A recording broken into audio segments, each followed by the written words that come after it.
Қайырлы күн, достар! Сіздермен бірге мен, Айжан Бекманова, және Мәмле онлайн жобасы. После недолгого перерыва мы снова вместе.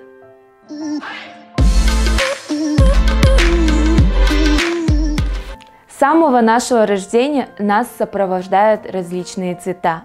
Мы видим их каждый день. Цвет, то есть, присутствует почти во всем. И справедливо считать, что оно так же, как и все остальное, влияет на человека. Может быть, вы, достар, знаете основные цвета на казахском языке, но давайте рассмотрим этот вопрос поглубже. Знаете ли вы, достар, что слово «ак» – белый в казахском языке имеет 130 значений? Например, «ак-неке» – законный брак, «ақ-көңіл» – оның көңілі ак – добродушный, «ақ-тілек» – доброе пожелание. В традиционной казахской культуре белый цвет является сакральным, то есть белое – это символ чистоты, справедливости, хорошего и чего-то позитивного. Зеленый цвет – жасыл-түс – это символ молодости, весны, а коричневый – қоңыр – это знак тепла, тишины и безопасности. У казахского народа желтый, сары означает движение, бесконечную жизнь и тоску.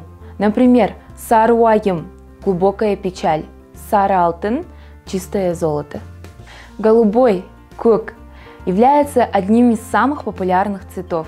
Он ассоциируется с чистым небом и водой, является символом спокойствия и благополучия. Красный, кызыл, изначально связывался с цветом огня и солнца, и до сегодняшнего дня у многих народов является священным. Вместе с тем, слово «красный» в казахском языке употребляется в значении «юный, новорожденный». В тюркских языках черный цвет «кара» несет не только отрицательный оттенок, например, «кара ниет» – плохие намерения, но и положительный, великий, сильный, святой.